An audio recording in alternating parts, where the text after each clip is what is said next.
Howdy, lieutenants and economists. The most volatile, evil, disgusting things on the planet, humans. If you have a video request, you can always go to assholeconsulting.com. Yeah, I am gonna charge you, kids. And that is the importance of not fucking up. You are such an asshole!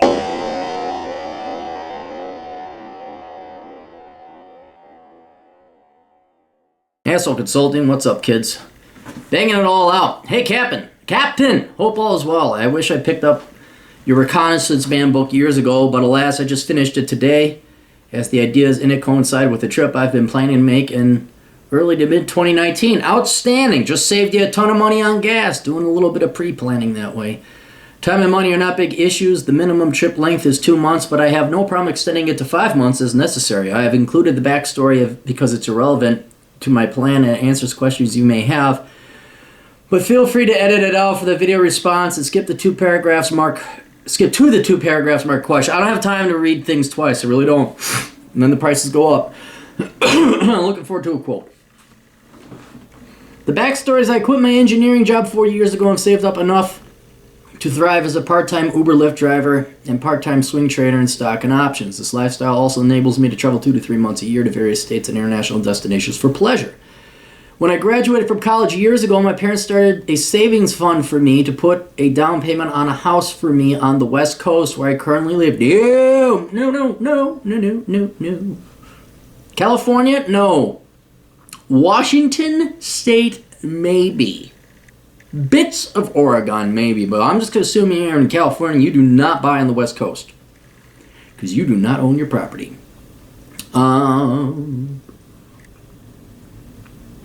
But I've been thinking that I'm okay with renting for the foreseeable future and would rather take that money and some of my own and buy 1 or 2 properties in small or medium-sized towns in the United States priced in $100,000 to $200,000 range. Basically, I'm looking for 2 to 3 bedroom units in cities where rental markets are stable, as I'm more interested in collecting rent than in flipping these properties over the next 3 to 5 years. To do this, I would hire local property managers to handle the month-to-month issues. I recently asked the folks and explain my rationale. They are on board. I'm currently researching online to compile a list of cities where property values fall within the range above, and then narrowing down the list based on rental prices, job market opportunities for locals, climate, school system rankings, whether the city is near a military base, ideal for finding stable renters. Ooh, that's not a right assumption. That's not the right assumption. Go to any town near a military. Dude, go to Nellis Air Force Base over in northeast Nevada. Holy cow, what a shithole. You'd think it's a war zone, and then you're like, oh no, it's just a military base. So I'd rethink that one. Say local tax rates, etc. Questions. If you're not totally against this idea, if you are, feel free to provide reasons. What pitfalls am I overlooking when buying properties to collect rent on that I don't live near? Well, the first thing, you didn't mention rent. I think you said prices, but you never talked about rent. You got to make sure it cash flows. That's the number one thing. So I would, in addition to all this stuff that you're going to research, I would learn how to read a Schedule E, which is also, that's the tax version of a rental income or a rental property income statement. That's what it is. Just show your revenues and expenses and all that.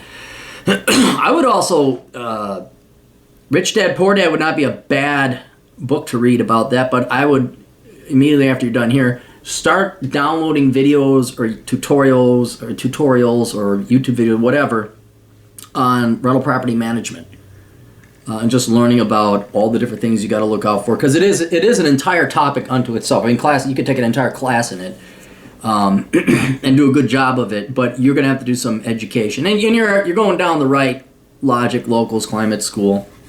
If you've read Reconnaissance Man, you've already seen how I kind of methodically eliminated 95% of the country, and we have some key states and areas that are worthwhile. But I would learn how to read a Schedule E, learn about price to rents, but then you're already looking at property taxes and all that. They don't live near. If you were in my position, would you use the money to pay all cash for a single property and begin collecting rent immediately? Or diversifying by putting 50% down on 2 properties, taking out a loan for the rest, and using the rent to pay off the remaining mortgages? Ooh, that's a tough one.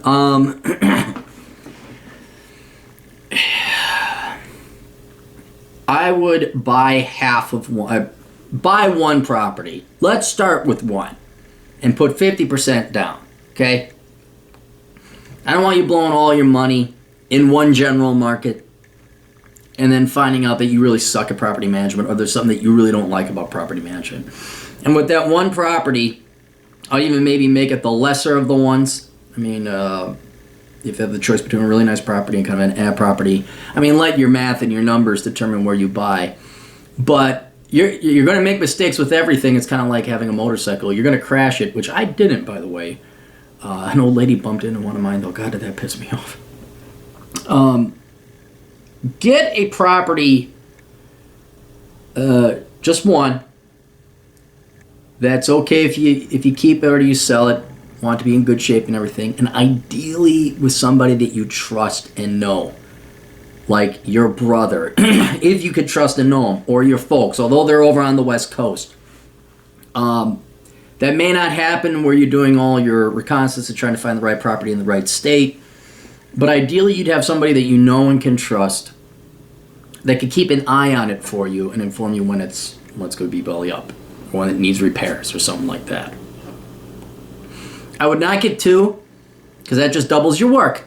Doubles your repairs, doubles your tenants, doubles your background checks, doubles the amount of time you gotta dick around with that shit. You're gonna buy one property and there's all this stuff, everybody, I don't care if you buy a brand new house, there's all this new stuff you have to do. Oh, we gotta paint, we gotta do this, we gotta check that. Oh, the faucet is leaking. Just do one, half down. See how that goes, all right? Then you'll say, I bought the right house, and then you can reevaluate, should I buy another with the rest, or should I just pay this one off? Oh, I bought the right house, but it's in the wrong neighborhood. Or I got the wrong house, but I learned a lot with it. I fixed it up. It's running efficiently now. Now I know better when I buy the next house. So I buy one house with your 50% down. With 50% down, the rents in that market should cover all your expenses, so you're cash flowing. But I would not buy two houses. That just sounds like a lot. That not only does it sound to be double the work, it is double the work. That's how amazing an economist I am. You too can be an economist.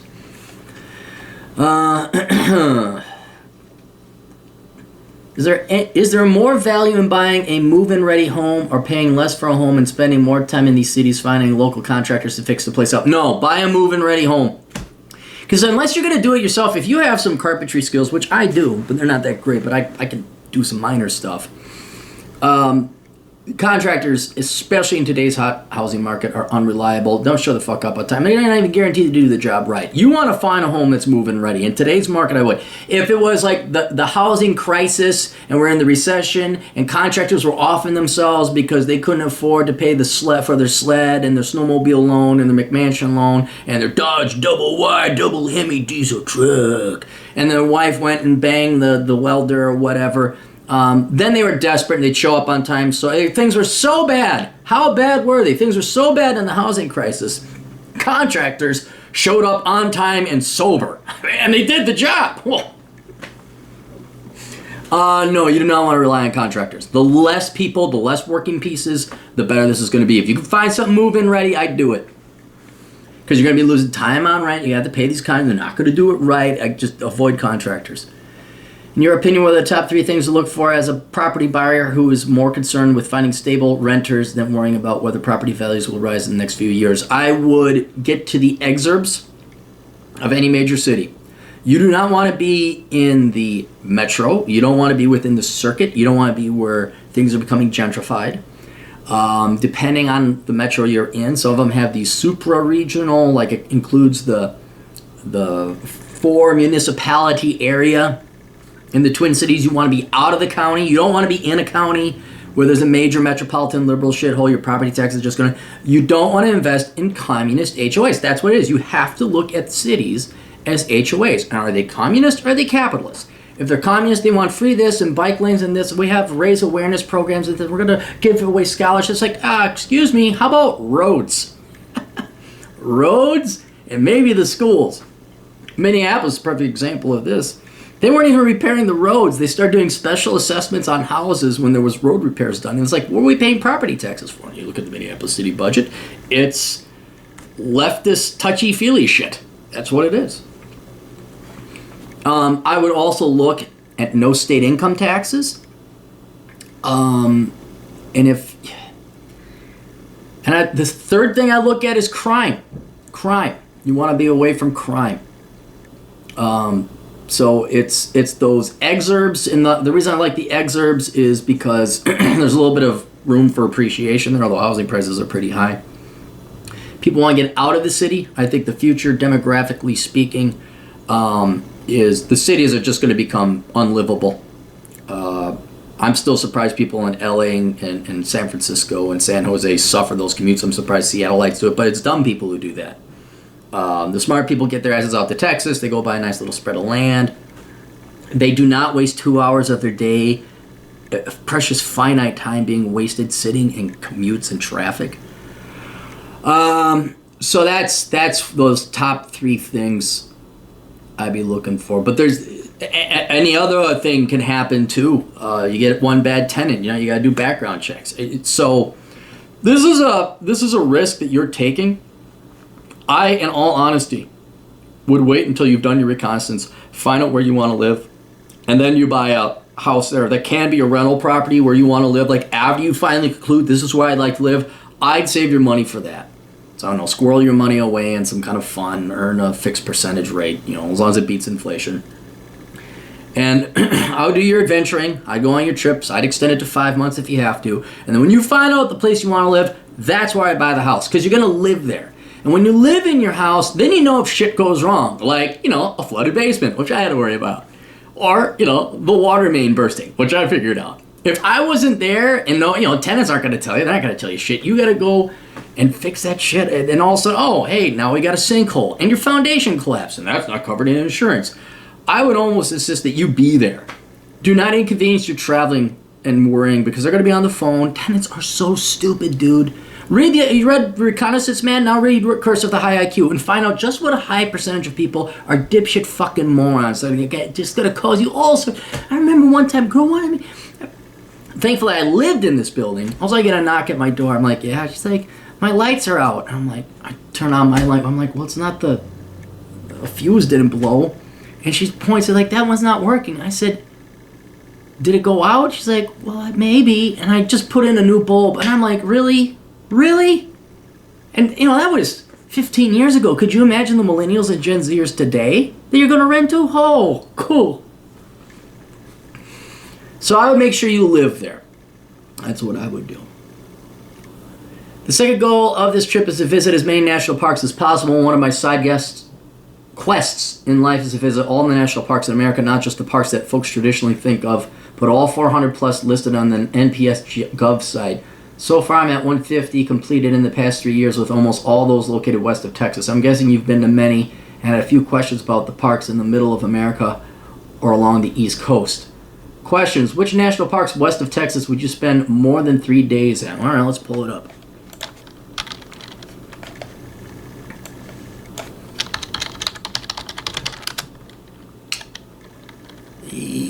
Let's start Denver, Colorado.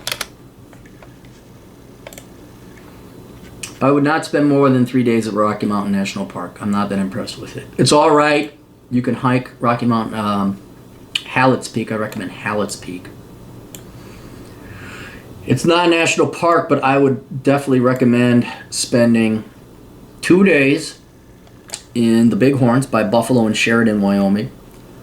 I would spend 3 days in Badlands National Park, maybe allowing for a day in the Black Hills, which is not a national park. There's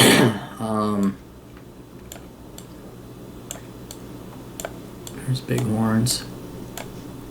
Zoom out here a little bit. I would skip Yellowstone, frankly, altogether. I was not that impressed with Yellowstone. Glacier National, you could spend 3 days there. That's all right. If you're going to go up that far, then I'd recommend you spend 3 days in Banff and Jasper. You can maybe do the Banff, Jasper, Revelstoke route, but then you're going pretty far north. An absolute must: 3 days in Canyonlands National Park. And you're going to need 3 days. You need 2 weeks to do that. You'll be tempted to visit Arches National Park. Go ahead and visit Arches, but it's going to take you 2 hours to drive through the park, and all you do is look at Arches. There's not much else to do there. Again, it's not a national park, but I enjoyed the Ouray Silverton, not the Uncompahgre. Is it the Uncompahgre Mountains? Yeah, I think it's along Highway 550. Black Canyon, not 3 days. It's a canyon.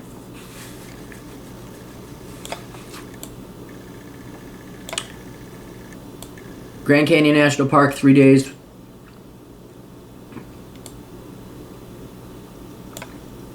Would not do Capitol Reef. 3 days in Zion, easy.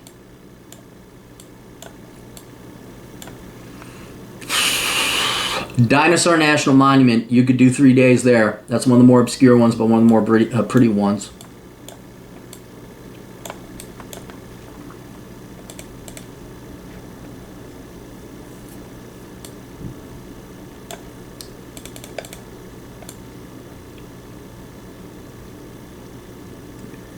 North Cascades National Park, but that whole chain, it doesn't have to be a national park, which I'm sure you're aware of, but it is pretty. And if you're looking for a nice town to stay in, I'd recommend Leavenworth. A lot of great hiking in Leavenworth.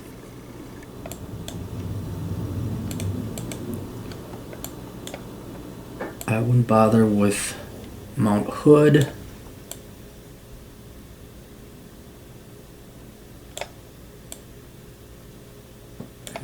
Yosemite National Park, 3 days.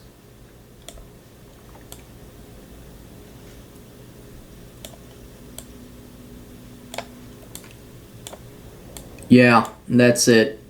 There's a couple mountain ranges you could hang out in.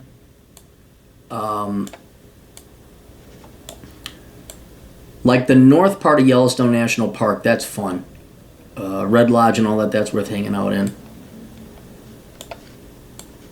But yeah, west of Texas, that's what I would do. Santa Fe, not really, not a big fan of that. Yeah, Big Bend was there, it's not that exciting. Yep, that's what I recommend. Is that all your questions? Oh, when traveling in these parks, do you camp within them or just stay outside the national parks for free and take day trips inward to explore? I do that. I'll sleep in the car. Or if I'm fortunate enough to have friends that do that. I hate camping. I hate camping because you got to carry the gear. You got to carry in your food. It slows you down. And you only have, unless you're an insane athlete. Okay, I'm in darn good shape. But unless you're an insane athlete, you only got one really good day of hiking in you. And if you're sleeping on ground or in the cold or in the snow, then the rest of your hike is going to suck. And it's not fun. I know some people are like, yeah, but that's part of it. No, that's for you people. That's for you people. There's those people and there's morning people and they're weird. I want to be able to take a shower, even if it's washing in the basin of a sink at a wayside, sleep in a car, sleep in some kind of controlled environment, even get a hotel if necessary. But I do not camp. I have camped, but it's not worth it. Not for me personally. So you see a lot of my hikes are like, I'll start, if necessary, at like 6 a.m. and go up and be down by 6 p.m. As I am very flexible with the schedule, it may be difficult to book campsites far enough in advance to more popular parks, especially during the summer. Yeah, there's campsites. Now here, I'll tell you this about national parks versus a national forest. National parks, you need to register with your campsite. There's all these rules with national parks. National forest, there ain't no rules. You can camp wherever you want, have a fire, shoot guns. It's great. It's a national forest. You can just don't start fires because they'll come find you. Forest fires, you can have a campfire. Don't start forest fires. But the national parks, they always have these rules. You have to bury your shit. Oh, Glacier National is a pain in the ass. And you know what's great about national parks? The bigger they are and the fancier they are, the older and more senior the park rangers are, which means the less in shape there are. And they're not going to go find you if you decide to shit, 2 feet off the track instead of 5 feet off the track, or you didn't bury your shit, or you're camping out in the middle of nowhere and it's not an approved campsite. You can't patrol a park that's 3 million acres with baby boomer Bertha and her 68-year-old replaced hip. She's not going to find you. You're not supposed to do this. You're not supposed to do this. Plead ignorance. And this is assuming they find you. So, yeah, it depends. If you've never hiked before, why don't you try Hallett's Peak? See if you can do Hallett's Peak. You should be able to drive in, get there by like 9 a.m. Even 10. You don't need that much time. See if you can get to the top of Hallett's Peak and back before the sun sets. And see how wiped out that makes you. Because you're going to be at some altitudes. And if you can handle that, then okay, maybe you could handle camping and making a 2-day or 3-day hike. But if you're exhausted after that, I wouldn't. Yeah, you're not the camping type. Don't camp. It's worth getting that. Thanks in advance. I'll probably be traveling through your area, Minneapolis, on this trip. Will be cool to meet up. Beers on me if interested. Let me know. Blah blah. Yeah, give me a heads up. I may or may not be here. I'm here during summer and that's about it. And then I split because Minnesota sucks. All right, see you guys later. Toodles.